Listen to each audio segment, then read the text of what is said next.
శుక్లాంబరధరం విష్ణుం శశివర్ణం చతుర్భుజం ప్రసన్నవదనం ధ్యాయేత్ సర్వవిఘ్నోపశాంతయేత్.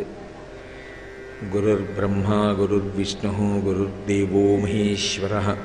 గురుః సాక్షాత్ పరం బ్రహ్మ తస్మై శ్రీగురవే నమః. నారాయణం నమస్కృత్య నరం చైవ నరోత్తమం దేవీం సరస్వతీం వ్యాసం తతో జయముదీరయేత్. కూజంతం రామ రామేతి మధురం మధురాక్షరం ఆరుహ్య కవితాశాఖాం వందే వాల్మీకికోకిలం. శ్రుతిస్మృతిపురాణానాం ఆలయం కరుణాలయం నమామి భగవత్పాదశంకరం లోకశంకరం. వాగర్ధావివ సంపృక్తౌ వాగర్ధప్రతిపత్తయే జగతః పితరౌ వందే పార్వతీ పరమేశ్వరౌ. సూక్తిం సమగ్రయతున స్వయమేవ లక్ష్మీః శ్రీరంగరాజమహిషీమధురైః కటాక్షైః. వైదగ్ధ్యవర్ణగుణగుంభనగౌరవైర్యాం కండూలకర్ణకుహరాः కవయోధయంతి. హైమోర్ధ్వపుండ్రమజహన్మకుటం సునాసం మందస్మితం మకరకుండలచారుగండం. బింబాధరం బహుళదీర్ఘకృపాకటాక్షం శ్రీవేంకటేశముఖమాత్మని సన్నిధత్తాం. విమలపటీ కమలకుటీ పుస్తకరుద్రాక్షశస్తహస్తపుటీ కామాక్షీ పక్ష్మలాక్షీ కలితవిపంచీ విభాసి వైరించీ. మనోజవం మరుతతుల్యవేగం జితేంద్రియం బుద్ధిమతాం వరిష్టం. వాతాత్మజం వనరయూధముఖ్యం శ్రీరామదూతం శిరసా నమామి. ఆపదామపహర్తారం దాతారం సర్వసంపదాం లోకాభిరామం శ్రీరామం భూయో భూయో నమామ్యహం. హరి ఓం. పరమేశ్వర స్వరూపైన సభకి నమస్కారం. హరి ఓం. భాగవతాన్ని పరిశీలనం చేసినప్పుడు కొన్ని మెరుపులు మనకి అవగతమవుతాయి. భగవంతుని కన్నా శక్తివంతులు లోకంలో ఎక్కడ ఉండడు. అంత శక్తివంతుడైన పరమేశ్వరుడి యొక్క అనుగ్రహ విశేషం చేత పరాక్రమాన్ని విభూతిగా పొందినటువంటి వాళ్ళు పాండవులు. పాండవులు అక్కడే ఉన్నప్పటికీ అసలు ఎవరిని శరణాగతి చేస్తే, ఎవరి పాదములు పట్టుకుంటే రక్షణ కలుగుతుందో బాగా తెలిసున్నటువంటి ఒక వ్యక్తి భాగవతంలో మనకు ఒక మెరుపుగా కనపడుతుంది. ఆవిడ చేసినటువంటి శరణాగతి ఎంతటి అద్భుతాన్ని ఆవిష్కరించింది అంటే, అపాండవమై లోకమునందు పాండవులకు వారసులు లేకుండా పోవలసినటువంటి సందర్భం నుంచి ఉద్ధరించి పాండవులకు ఒక నలుసు మిగిలేటట్టుగా చేసినటువంటి శరణాగతి చేసింది శ్రీమద్భాగవతంలో ఉత్తర, అభిమన్యుని యొక్క భార్య. ఆమె ఏ సందర్భంలో శరణాగతి చేసింది అంటే, అశ్వత్థామ బ్రహ్మశిరోనామకమైనటువంటి అస్త్రాన్ని ప్రయోగించాడు.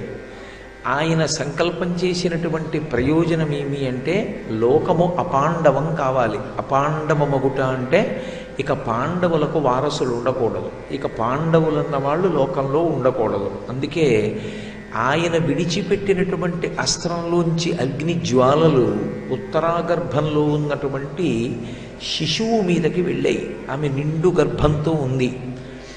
5 మామలు ధర్మరాజు, భీముడు, అర్జునుడు, నకులుడు, సహదేవుడు అక్కడే నిలబడి ఉన్నారు.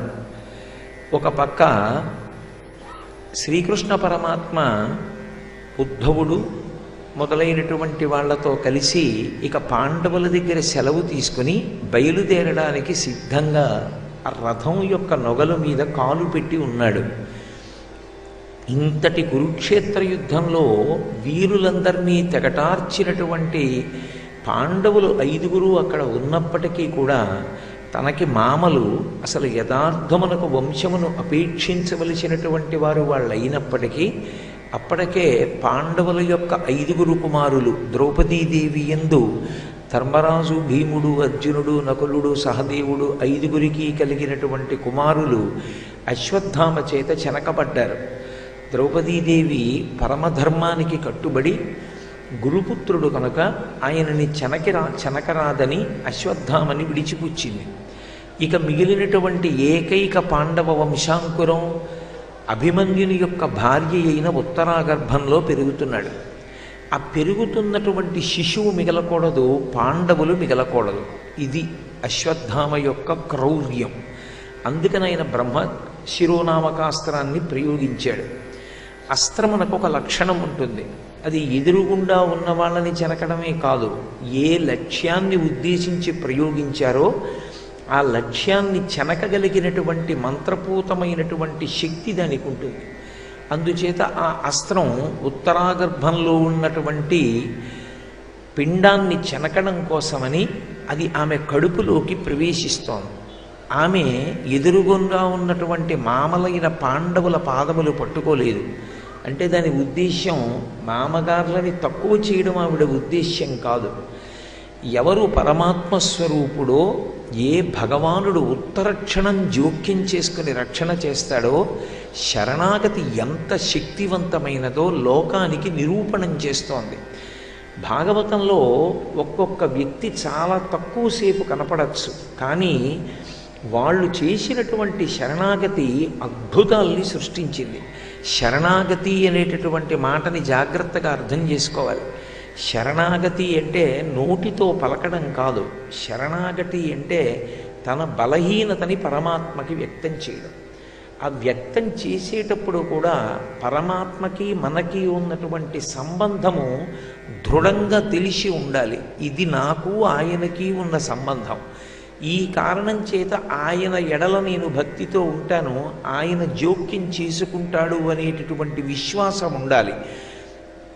జ్ఞాన మార్గంలో నయ్యితి నయ్యితి నయ్యితి నయ్యితి అంటూ వెళ్ళినప్పుడు చిట్ట చివర ఏ స్థితిని చేరుకుంటారో శరణాగతి చేత ఉత్తర క్షణంలో అదే స్థితిని చేరుకుంటారు.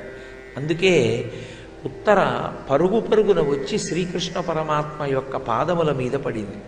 పడి, నీవు తప్ప నన్ను రక్షించగలిగినటువంటి వారెవ్వరు, నన్ను రక్షించగలిగినటువంటి వారు వేరొకరు లేరు, నీవే రక్షించాలి. ఎందుకు రక్షించాలి అంటే రక్షణం అనేటటువంటిది నీ యొక్క సహజమైన లక్షణము కనుక. విష్ణువు స్థితికారుడు. స్థితికారుడు అంటే రక్షణ యందు పూనిక వహించి ఉన్నవాడు. నీకు నా కడుపులో ఉండేటటువంటి పిండాన్ని రక్షించడం చాలా క్లేశతరమైనటువంటి విషయము కాదు. ఎందుచేత అంటే నీ కుక్షి యందు అనేక బ్రహ్మాండములు ఉన్నాయి. నీ కుక్షి యందు ఉన్నటువంటి బ్రహ్మాండములను ఒక నియతితో కూడినటువంటి వేగముతో తిరిగేటట్టుగా చేసి రక్షించడంలో కృతకృత్యుడవై నిరంతరము లోకములను కాపాడేటటువంటి దీక్షాదక్షుడవైన నీకు సామాన్యురాలైనటువంటి ఒక స్త్రీ గర్భంలో ఉండేటటువంటి పిండము చెనకబడుతున్నప్పుడు ఆ పిండాన్ని రక్షించడం అనేటటువంటిది పెద్ద కష్టంతో కూడుకున్నటువంటి విశేషం కాదు. కాబట్టి నీవు సంకల్పం చేస్తే రక్షించగలవు.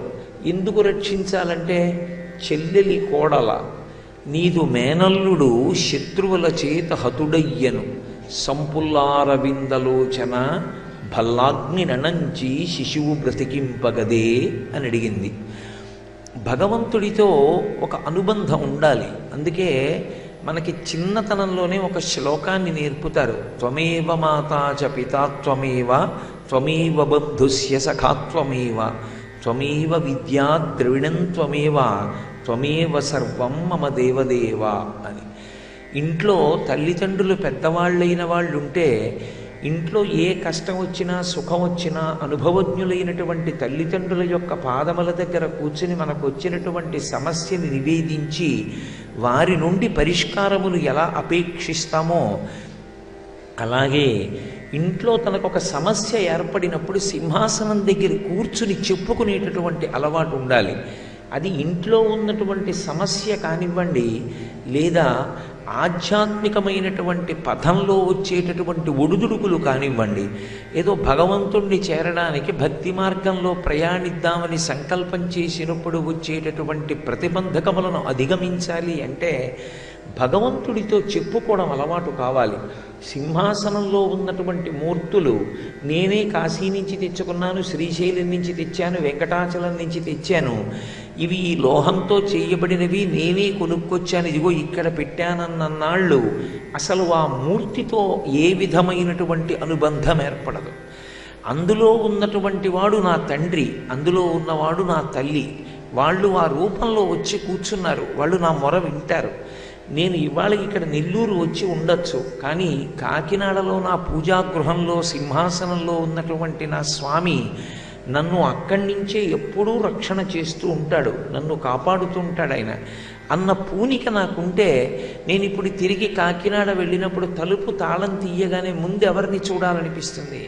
వారం రోజులైపోయింది, ఎన్నాళ్ళయిందో నా తండ్రిని చూసి, ఇక్కడ కూర్చుని ఇంత రక్షణ చేశాడు, ఒక్కసారి చూద్దామని ఇంకా స్నానం చేయలేదు కాబట్టి లోపలికి వెళ్ళకపోయినా పూజామందిరం యొక్క తలుపులు తీసి 2 చేతులు కైమోడ్చి ఒక్కసారి నమస్కరించి, వచ్చేస్తున్నాను తండ్రి, స్నానం చేసి వస్తాను, మీకు అర్చన చేస్తానని పరుగు పరుగున వెళ్ళి వచ్చి ఆయన దగ్గర కూర్చుని 1-2 నిమిషాలు కళ్ళు మూసుకుని, స్వామి మీ యొక్క అనుగ్రహంతో ఫలానా ఫలానా కార్యాల మీద బయలుదేరాను, కార్యాలన్నీ నెరవేరాయి, క్షేమంగా మళ్ళీ నేను తిరిగి వచ్చేటట్టు చేశారు, మీకు కృతజ్ఞుణ్ణి, ఇక్కడ కూర్చుని మీరే సర్వము నిర్వహించారు, నేను ధన్యుణ్ణి అని చెప్పుకోవడం ఒకటి అలవాటు అయిందనుకోండి, ఈశ్వరుడితో అనుబంధం ఉంటుంది. లేదనుకోండి, అవి ఎప్పటికీ విగ్రహాలే. ఎప్పటికీ విగ్రహాలు అయినప్పుడు వాటితో అనుబంధమే ఉంటుంది. ఆయన్ని పూజ చేయడంలో కానీ, ఆయనకి నివేదన చేయడంలో కానీ, ఆయనకో కష్టం చెప్పడంలో కానీ, ఆయనకో సుఖం చెప్పడంలో కానీ, ఒక వ్యవహారం నడిపించేటప్పుడు పరమాత్మ చూస్తూ ఉంటాడు, మనం ధర్మం విడిచిపెట్టకూడదు, ఇలా ప్రవర్తించకూడదు, ఆయన చూస్తూ ఉంటాడు. నువ్వేం చేశావో నాకు తెలియదు అనుకుంటున్నావా, ఎందుకు అలా చేశావని చూపుడు వేలు చూపిస్తే నేను ఆయనకి జవాబు చెప్పలేను. బ్రతకడం గొప్ప కాదు, ధార్మికంగా బ్రతకడం గొప్ప. సుందరకాండలో సీతమ్మ తల్లి అంటుంది, ఇహ సంతో నవాసంతి సతో వా నానువర్తసే తదాహి విపరీతాతే బుద్ధిరాచారవర్జిత అంటుంది. బ్రతకడం ఎలాగైనా బ్రతుకుతాడు ఎవడైనా, అది పెద్ద కష్టం కాదు. వధం చామిచ్చితాఘోరం తయాసౌ పురుషర్షభ విదితస్సహి ధర్మజ్ఞ శరణాగత వత్సల అంటుంది. ఆహారము, నిద్ర, సంపాదన, మైథునము, ఈ 4 తక్క మనుష్య జన్మకు ఒక ప్రయోజనం ఉందన్న విషయాన్ని ఎప్పుడూ జ్ఞాపకంలో లేకుండా కేవలముగా బ్రతికెయ్యడమే లక్షణంగా పెట్టుకున్న వాడికి పరమాత్మ యొక్క అనుగ్రహం యొక్క అవసరం ఎప్పుడు జ్ఞాపకం వస్తుందంటే, శరీరంలోంచి ప్రాణములు తేలికగా వెళ్ళిపోవడం ఎంత అవసరమో జ్ఞాపకం వచ్చిన నాడు అప్పుడు బాధపడవలసి ఉంటుంది. అందుకే అనాయాసేన మరణం వినాదైన్యేన జీవితం. బ్రతికినంత కాలం చెయ్యి చాపకుండా బ్రతకగలగడం, మరణించేటప్పుడు భయంకరమైనటువంటి స్థితికి లోను కాకుండా చాలా తేలికగా ప్రాణములు శరీరము నుంచి ఉద్గతము కావడం కేవలము భగవంతుని యొక్క అనుగ్రహము చేత సంభవమవుతుంది తప్ప మనం అదేదో సాధించుకునేది కాదు. నేను ఒక్క మాట అంటాను, మీరు మరోలా అనుకోకండి. తన మలమూత్రములు తాను విసర్జించినంతసేపే మనిషికి గౌరవం. తన మలమూత్రములను తాను లేచి విసర్జించుకోలేకపోయాడు అనుకోండి, ఆ జీవుడు శరీరంలో ఉన్న అందరికీ బరువు అయిపోతాడు. అప్పుడు ఆ శరీరంలోంచి ప్రాణములు పైకి వెళ్ళకపోతే అతను పడేటటువంటి వ్యధ అంతా ఇంత కాదు. అందుకే ఇప్పటికీ శ్రీశైల మహాక్షేత్రంలో పూజ చెయ్యగానే తీర్థం ఇచ్చేటప్పుడు ఇదే చెప్తారు, అనాయాసేన మరణం వినాదైన్యేన జీవితం మల్లికార్జున పాదోదకం పావనం శుభం అని దాని కొరకు మల్లికార్జున పాదోదకాన్ని ఇస్తున్నాము అంటారు. కాబట్టి భగవంతుడితోటి ఒక అనుబంధం ఉన్న జీవితము చాలా గొప్పది. అసలు భాగవతం రావడానికి కారణం అదే. నారదుడు వ్యాసుల వారితో మాట్లాడుతూ ఒక మాట అంటాడు, ధర్మాచరణము చాలా గొప్పది, నిజమే, ధర్మాన్ని పట్టుకోవాలి. కానీ ధర్మాన్ని పట్టుకోవాలి అంటే అసలు వేదము చెప్పినటువంటి ధర్మము తెలిసి ఉండాలి. తెలుసుకునేది ఎప్పుడు, ఆచరించేది ఎప్పుడు? ధర్మాచరణమునందు వైక్లభ్యము, నిషిద్ధ కర్మయందు ఆకర్షణ. ఇలా బ్రతకాలని వేదం చెప్పినా అలా కాకుండా ఇంకోలా బ్రతకాలనిపిస్తుంది తాత్కాలికమైన ఆకర్షణల చేత. ఎప్పటికి నిగ్రహం కలుగుతుంది? అందుకే వ్యాస మహర్షి దేహాభిమానము, రూపాభిమానము, ధనాభిమానము, ఐశ్వర్యాభిమానము, పదవీ వ్యామోహము, లేకపోతే అహంకారము ఎన్ని ఉన్నవాడికైనా విరుగుడు ఒక్కటే. ఏదా విరుగుడు అంటే భగవంతుని యందు భక్తి. భగవంతుని యందు భక్తి ఒక్కటి కుదురుకుందనుకోండి, తనకి ఏవి ఉన్నా కూడా వాటిని ఈశ్వరోచ్ఛిష్టంగా భావిస్తాడు. నేను చాలా అందగాడను, అది ఈశ్వరుడి యొక్క కృప, ప్రసాద బుద్ధితో స్వీకరిస్తాడు. నేను మహాపండితుణ్ణి, ఈశ్వరుడి కృప, ఆయన అనుగ్రహం ఆగిపోతే ఏమిటి మాట్లాడతాను. నేను చాలా పెద్ద ఉద్యోగం చేస్తున్నాను, ఈశ్వరుడి కృప. నీ అంత చదువుకున్న వాళ్ళు, నీకన్నా తెలివైన వాళ్ళు చాలామంది ఉన్నారు లోకంలో, నువ్వే అందరికన్నా తెలివైన వాడివి కావు. కానీ నువ్వు అన్ని వేలు సంపాదించుకునే పదవిలో ఉన్నావంటే ఈశ్వరుడి అనుగ్రహం. దాన్ని నాశనం చేసుకోవడం అహంకారంతో బ్రతకడం. కాబట్టి ఈశ్వరుని యందు భక్తి ఒక్కటి కుదురుకున్ననాడు వేరొకలా బ్రతికే అవకాశం ఉండదు. ఈశ్వర భక్తిని కల్పించగలిగినటువంటి గ్రంథాన్ని, ఈశ్వర వైభవాన్ని, భాగవతుల యొక్క భక్తి వైభవాన్ని చాటి చెప్పే గ్రంథాన్ని లోకానికి అందించవయా. అది ధర్మానికి పునాది వేస్తుంది. ప్రత్యేకించి కలియుగంలో కలిపురుషుని యొక్క ఉద్ధతి విశేషంగా ఉన్నటువంటి కాలమునందు భగవద్భక్తిని ప్రబోధం చేసేటటువంటి పురాణమును నువ్వు తప్ప వేరొకరు ఎవరు రచించి అందిస్తాడు? అందుకు రచన చేయమన్నారు నారద మహర్షి, వ్యాసుల వారిని. అందుకొచ్చింది భాగవతం. అటువంటి సమయంలో ఉత్తరకి ఈశ్వరుడితో ఉన్న అనుబంధం అటువంటిది. ఎదురుగుండా మామలు ఉన్నప్పటికీ మామలు కాదు రక్షకులు, మామలకు కూడా రక్షకుడు ఆయనే. కాబట్టి ఆయనే ఎదురుగుండా ఉన్నప్పుడు ఆయనని విడిచిపెట్టుకోవలసిన అవసరమే ఉంది. కాబట్టి ఆమె తిన్నగా వెళ్ళి కృష్ణ పరమాత్మ పాదముల మీద పడి అనుబంధాన్ని చెప్పింది. ఇది రావాలి లోకంలో. నువ్వు నా తల్లి, నా తండ్రి, అందుకని నువ్వు రక్షించాలి. శంకరులు అహం బ్రహ్మాస్మి స్థాయికి దిగిన మహాపురుషులు మాతాచ పార్వతీదేవి పితాదేవో మహేశ్వర బాంధవా శివభక్తాశ్చ స్వదేశో భువనత్రయం అంటూ ఉంటారు. మా అమ్మ పార్వతీదేవి, మా నాన్నగారు పరమశివుడు, ఈ 3 భువనములు మా కుటుంబం అంటారు. ఆ భావన కలగాలి అంటే భక్తి వలన మాత్రమే సాధ్యం. నేను ఒక్క మాట చెప్తాను, మీరు కొంచెం తర్వాత విచారణ చెయ్యండి దాన్ని. యథార్థమునకు అన్నిటికీ పరిష్కారం ఎక్కడుంటుంది అంటే ఒక్క భక్తిలోనే ఉంటుంది. ఒకడు అన్నం తానొక్కడే ఎందుకు తినకుండా నలుగురికి పెడతాడంటే భగవద్భక్తి కలిగిన వాడు కనుక. నాలో ఉన్న ఏ పరమాత్మ ఆకలి కల్పిస్తున్నాడో, నాలో ఆకలి కలిగినప్పుడు ఏ బాధ ఉంటుందో పక్క జీవిలోని ఆకలి చేత బాధ అలాగే ఉంటుంది. అందులోని జీవుని తృప్తి పరమాత్మ తృప్తి అని తనకున్న దాంట్లో పెట్టాలి అంటే భగవద్భక్తి ఉండాలి. మా రాష్ట్రానికే నీళ్లు కావాలి, పక్క రాష్ట్రం వాడు ఏమైపోయినా పర్వాలేదు అనకుండా ఉండాలి అంటే భగవద్భక్తి ఉండాలి. మేమందరం ఆ భరతమాత బిడ్డలం, మేమందరం ఆ పరమేశ్వరుని బిడ్డలం, మేము తాగిన నీళ్లు వాళ్ళు తాగద్దు, అందరూ సంతోషంగా ఉండద్దు అన్ననాడు ఎవరు ఎవరి జోలికి వెళ్ళరు, అందరూ సంతోషంగా ఉంటారు. భగవద్భక్తి ఒక్కటి లోపించిందనుకోండి, మిగిలినవి ఎన్ని ఎదగనివ్వండి అవన్నీ కూడా శాంతియుతమైన జీవితమునకు ప్రతిబంధకములవుతాయి. అందుకే రామాయణ భారత భాగవతములు ఎప్పటికీ అవసరమైనటువంటి గ్రంథములు. నువ్వు ఆర్థికంగా ఎంత పెరిగావు, సాంకేతికంగా ఎంత పెరిగావన్న దానితో సంబంధం ఉండదు. నువ్వు బ్రతికి ఉన్న నాళ్ళు ఎంత శాంతిగా ఉంటావు, 10 మందికి ఎంత శాంతినిస్తావు, నువ్వు ఎంతమందికి ఉపకారం చెయ్యగలవు, నిన్ను చూసుకుని ఎంతమంది భరోసా పొందగలరు. అటువంటి జీవన శైలి అలవాటు కావాలి అంటే రామాయణ భారత భాగవతములను చదివి అనుష్ఠించడం వినా వేరొక మార్గం ఉండదు. అవి మనుష్య జాతి కొరకు ఇచ్చిన గ్రంథములు తప్ప యథార్థమునకు ఏదో ఒక వర్గము వారి కొరకు ఇచ్చినటువంటివి కావు. అందరికీ అన్ని కాలముల యందు అన్వయమయ్యేటటువంటి గ్రంథములు, సనాతన ధర్మమునందు ప్రవచనము చేయబడినటువంటి ఆర్షధర్మములతో కూడుకున్నటువంటి ఇతిహాసములు. అందుకే ఉత్తర కృష్ణ భగవానుడి దగ్గరికి వెళ్ళింది, చెల్లెలి కోడల అనుబంధం చెప్పింది.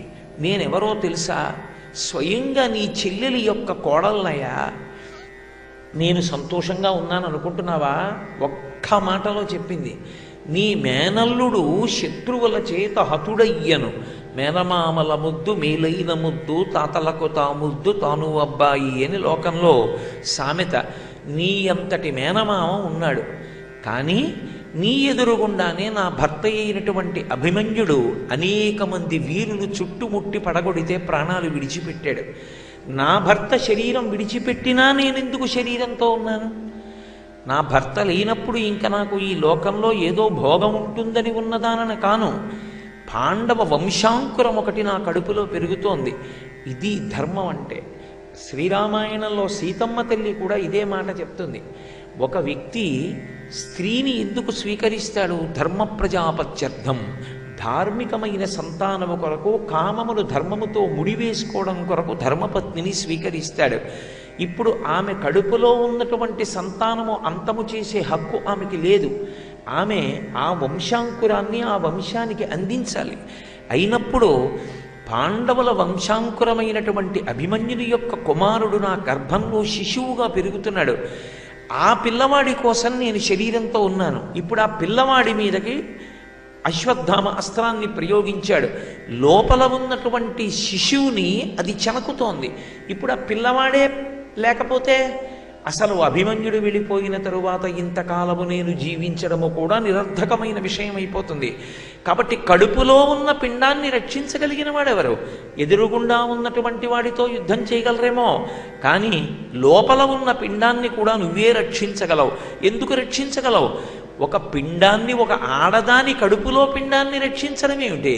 సమస్త బ్రహ్మాండములను కడుపులో ఉంచుకొని రక్షించగలిగినటువంటి వాడికి ఒక ఆడదాని కడుపులోని పిండాన్ని రక్షించడం పెద్ద కష్టమా? నీ అనుగ్రహం కలగాలంటే. సంపులారవిందలోచన, అది ఆ మాట తీరులో ఉండేటటువంటి అందం. అరవిరిసినటువంటి తామర పువ్వుల వంటి కన్నులున్నవాడా అంటే బాగా విచ్చి చూస్తున్నవాడా? అందరికీ కళ్ళు తెరిస్తే ఏం కనపడుతుంది? ఎదురుగుండా ఉన్న వస్తువు కనపడుతుంది. మహాతపశక్తి సంపన్నులైనటువంటి వాళ్ళకి బాహ్యంలో కన్నులు మూస్తే జరిగినటువంటిది, జరిగేటటువంటిది కనపడుతుంది. నీకు కన్నులు తెరిచినా కన్నులు మూసినా కూడా జరిగేది, జరగవలసినది కనపడుతుంది. ఎందుకని? నీది పరమాత్మ స్వరూపం. ఎవరు వేశారో, ఎందుకు వేశారో, ఏది చెనకపడుతోందో, నేను ఎంత బాధపడుతున్నానో నేను చెప్తే తప్ప తెలుసుకోలేనటువంటి స్థితిలో ఉన్నవాడివా. కాబట్టి నేను ఇప్పుడు దాన్ని అంతటినీ పెద్ద వివరంగా చెప్పవలసిన అవసరం ఉందా? దానికి పెద్ద పాఠం అక్కర్లేదు. ప్రమాదము అంత ఉద్ధతితో కూడుకుని ఉన్నది.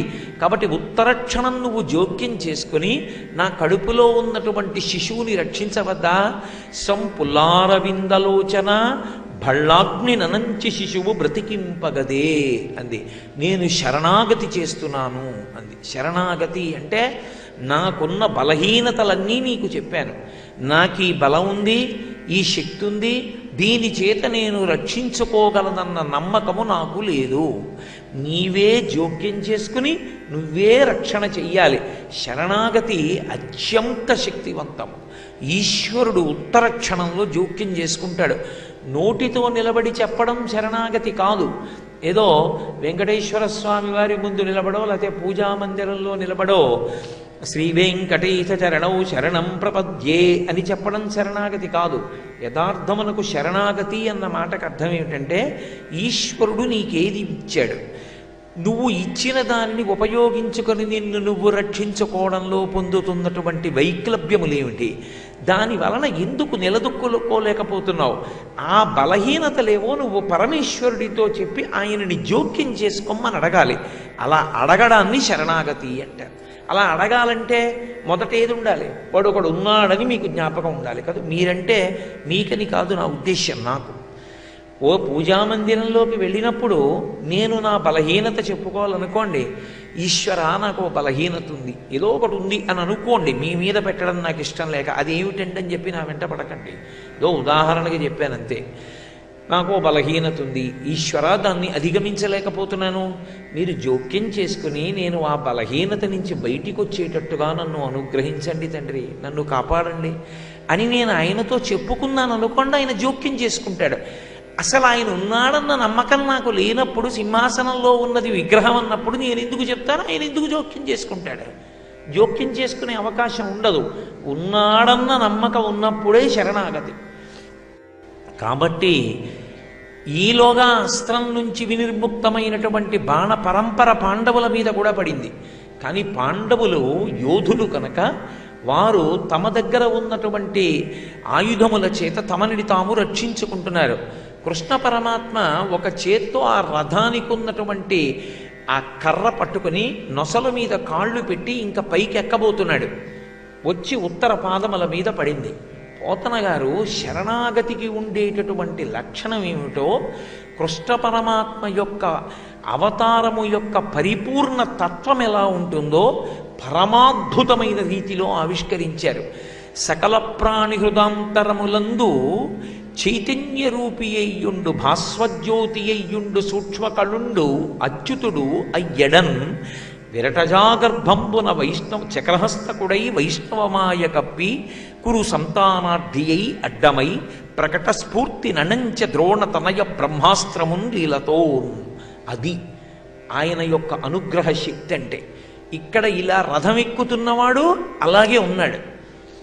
ఆయనే ఉత్తర యొక్క గర్భంలోకి వెళ్ళిపోయాడు. ఎలా వెళ్ళిపోయాడు? లోపలికి వస్తున్నటువంటి బ్రహ్మాస్త్రానికి భయపడిపోయి లోపల ఉన్నటువంటి పిండం శరణాగతి చేస్తోంది. ఎక్కడి నుంచి వచ్చింది పిండానికి శరణాగతి శక్తి? ఉత్తరంటే చేస్తుంది, మరి పిండానికి ఎక్కడి నుంచి వచ్చింది? దీన్ని మనకి శాస్త్రంలో ఋషులు ఎప్పుడో చెప్పారు. దాన్ని ఇవాళ వైద్యులు కూడా ధృవీకరిస్తున్నారు. 5వ నెల దాటిపోయిన తరువాత పిల్లలు తల్లి కడుపులో ఉండి ఏది వింటారో దాన్ని బాగా గుర్తుపడతారు. పిల్లలు అమ్మ కడుపులోంచి బయటికి వచ్చినటువంటి కొత్తల్లో ఎవరు ఎక్కువ ముట్టుకుంటారో ఆ స్పర్శ వాళ్ళకి జీవితాంతం జ్ఞాపకం ఉండిపోతుంది. నాకే మనవలు పుట్టినప్పుడు వాళ్ళని ఇంక్యుబేటర్లో ఉంచవలసిన పరిస్థితి ఏర్పడితే డాక్టర్ గారు ప్రతిరోజు ఎవరు ముఖ్యులో, ఎవరు తర్వాతి కాలంలో పిల్లల్ని ముట్టుకుంటారో వాళ్ళు వెళ్ళి చేతులు కడుక్కుని ఓసారి పిల్లల్ని ముట్టుకోండి, వాళ్ళకి జీవితాంతం అది గుర్తుంటుంది. ఆ చెయ్యి తగిలినప్పుడల్లా వాళ్ళు శాంతి పొందుతారు, వాళ్ళు ధైర్యం పొందుతారని చెప్పేవారు. అది మనకి శాస్త్రాలలో చెప్పబడిన మాట. మీతో నేను ఒక పరమ సత్యాన్ని మనవి చేస్తాను. ఒకప్పుడు అమెరికా నుంచి నా దగ్గరికి ఒక దంపతులు వచ్చారు. వాళ్ళు పిల్లాడిని ఎత్తుకుని వచ్చారు. అయ్యా, నేను 5వ నెల నుంచి మీరు చెప్పిన ఉపన్యాసాల సీడీలు విన్నానండి. ఈ పిల్లవాడు పుట్టాడు, వాడు ఇప్పటికీ అన్నం తినకపోతే మీ సీడీ పెడితే అది వింటూ అన్నం తింటాడండి అంది ఆ తల్లి. ఆ పిల్లవాడు నిద్రపోతున్నాడు. అది నా శక్తి అనుకోకండి, అది సనాతన ధర్మంలో ఉన్న వాంగ్మయానికి ఉన్న శక్తి. కోటేశ్వరరావు ఏమిటి, ఎవరు చెప్పినా అంతే దాని శక్తి. కాబట్టి ఆ పిల్లవాడు మా ఇంటికి వచ్చేటప్పటికి నిద్రపోతున్నాడు. ఆ పిల్లవాడిని నా భార్య ఎత్తుకుని లోపలికి తీసుకెళ్ళి పడుకోబెట్టింది. కాసేపటికి వాడికి తెలివి వచ్చింది. వాళ్ళ అమ్మ ఎత్తుకుంటే నేను దూరంగా కూర్చుని కుర్చీలో మాట్లాడుతున్నా వాళ్ళతో. వాడు గింజుకుని కిందకి దిగిపోయాడు. వాడు గబ గబ గబ గబ పాక్కుంటూ వచ్చి నా 2 మోకాళ్ళు పట్టుకుని లేచి నించున్నాడు. నేను వాడిని ఎత్తుకుని నా తొడ మీద కూర్చోబెట్టుకున్నాను. నేను మాట్లాడుతుంటే వాడు తన చేత్తో నా నోరు తడుగుతున్నాడు ఇలాగా. వీడు ఎందుకమ్మా ఎంత చేయి తీసినా నా నోరు తడుగుతున్నాడు అన్నాను. ఆవిడంది, 5వ నెల నుంచి నా కడుపులో విన్నాడు కదండి, ఈ మనుష్యుని యొక్క కంఠంలోంచే ఆ మాట వచ్చిందన్నమాటని వాడు అంత ప్రేమతో కూర్చుని మీ నోరు తడుగుతున్నాడు అంది. పరమసత్యం. ఉత్తర కృష్ణ భగవానుని యొక్క వైభవాన్ని, భగవంతుని యొక్క రక్షణ శక్తిని ఆమె కడుపులో పిల్లవాడు ఉండగా నిరంతరం చెప్తూ ఉండేది. భగవంతుని యొక్క కథా వైభవాన్ని అవి వింటూ ఉండేది. అదే పిల్లవాడికి అందింది లోపల కడుపులో. అంది వాడు కూడా భగవంతుణ్ణి శరణాగతి చేస్తున్నాడు. అది విచిత్రం. లోపలకొచ్చేసింది బ్రహ్మశిరోనామకాస్త్రం. అగ్ని జ్వాలలతో వస్తూ ఉంటే ఒకడున్నాడని మా అమ్మ చెప్తూ ఉండగా నా చెవుల పడుతూ ఉండేది. వాడు అంతటా ఉన్నాడని, శరణాగతి చేసి ప్రార్థన చేస్తే వచ్చి రక్షిస్తాడని చెప్తూ ఉండేది. వాడు వస్తాడా, నన్ను రక్షిస్తాడా, వాడు ఎక్కడుంటాడు, ఎలా ఉంటాడు, వాడు నన్ను రక్షించుగాక అని వాడు కైమోడ్చి ప్రార్థన చేస్తున్నాడు. ఒక తల్లి కడుపు గర్భాలయం. అందులోంచే తత్వవేత్తలు, శాస్త్రవేత్తలు ఎవరు పుట్టినా అక్కడే సంస్కారమును పొందుతారు. కాబట్టి ఇప్పుడు ఆ పిల్లవాడు శరణాగతి చేస్తుండగా సకల ప్రాణి హృదాంతరాళముల భాస్వజ్యోతి అయ్యుండు, సూక్ష్మకళుండు అచ్యుతుడై ఎడం విరటజాగర్భంబున చక్రహస్తకుడై వైష్ణవమాయ కప్పి. ఎలా పడ్డాయో పోతన గారికి ఆ మాటల అసలు. సకల ప్రాణి హృదాంతరాళముల, ప్రపంచంలో ఉన్నటువంటి సమస్త జీవుల యొక్క హృదయ క్షేత్రమునందు మీ వారస్సూకవత్తన్వీ పీతాభాస్వత్యనూపమా అని మనం తెల్లవారి లేస్తే మంత్రపుష్పంలో చెప్తున్నాం కదా. వడ్డుగింజ యొక్క చివరి భాగం మొన ఇలా గీరితే ఎంత గీరుకుంటుందో అంత ఉండి అందులో మధ్యలో తస్య మధ్యేవ నిశిఖానియో త్వా వ్యవస్థిత, ఆ మధ్యలో ఉండేటటువంటి జ్వాల, దాని మధ్యలో పరమాత్మ యొక్క కాంతి, అది తిర్యగోర్ధ్వమదశ్చాయి, పైకి కిందకి పక్కలకి దాని కాంతి కొడుతూ ఉంటుంది. అందరి హృదయాలలోనూ సూక్ష్మ కళ్ళుండు, చిన్న కణం రూపంలో ఆయన వెలుగొందుతూనే ఉంటాడు. అందరి గుండెలలో వెలగొందగలిగినటువంటి వాడు ఒక ఆడదాని కడుపులోకి వెళ్ళడం పెద్ద లెక్క. సూక్ష్మ కళ్ళుండి అచ్యుతుడు, అచ్యుతుడు అంటే చ్యుత్ అంటే తీసేయడం, ఆయన్ని తీసేయడం ఎవరికీ సాధ్యం కాదు. ఆయన ఉన్నంతకాలం శివం, ఆయన వెళ్ళిపోతే శవం. సూక్ష్మ కళ్ళుండి అచ్యుతుడ ఎడం చక్రహస్తకుడై విరటజాగర్భంబున వైష్ణవమాయ కప్పి విశేషమైనటువంటి వైష్ణవ తేజస్సుని బయటపెట్టాడు. ఎక్కడ? విరటజాగర్భములోకి ప్రవేశించి ఘోర అఘోర రూపములతో ఉన్నాడు. ఆ బ్రహ్మాస్త్రము వైపు తిరిగినప్పుడు వైష్ణవ సంబంధమైనటువంటి తేజస్సు బ్రహ్మాస్త్రము యొక్క తేజస్సు కన్నా ద్విగుణీకృతమైన తేజస్సుని ప్రకాశింపజేశాడు. ఈ తేజస్సు ఆ తేజస్సుని తినేసి లోపలనున్న పిల్లవాడు వచ్చి మీద పడిపోతోందనుకున్నటువంటి అగ్నిహోత్రానికి అడ్డంగా శశంక చక్రం సకిరీట కుండలం సపీత వస్త్రం సరసీరుహిక్షణం సహారవక్షస్థలచోభికౌస్తుభం నమామి విష్ణుం శిరసా చతుర్భుజం. ఆ కనపడిన స్వామిని చూసి రెండు చేతులు కైమోడ్చి నమస్కరించి ఆనందపడిపోతున్నాడు. బ్రహ్మాస్త్రాన్ని తనలోకి పుచ్చేసుకున్నాడు. పుచ్చేసుకుని లోపల ఉన్నటువంటి శిశువుని రక్షించి ఉత్తర క్షణంలో అంతర్ధానమైపోయాడు. బయట ఉన్నవాడు బయటే ఉన్నాడు, ఉత్తరాగర్భంలోకి వెళ్ళాడు, ఉత్తరాగర్భాన్ని రక్షించాడు. శరణాగతి ఎంత శక్తివంతమైనది, ఈశ్వరుని యొక్క అనుగ్రహ విశేషం ఎంత గొప్పది. ఆయన అనుగ్రహం ఉన్ననాడు ఎంతటి ఉపద్రవాన్ని ఆయన ఎలా తప్పించగలడు. ఆయన శక్తిని లెక్క కట్టడం ఎవరికీ సాధ్యం కాదు. ఆయన యొక్క విశేషం చెప్పడం ఎవరికీ సాధ్యం కాదు. కబీర్ దాస్ గారు అంటాడు,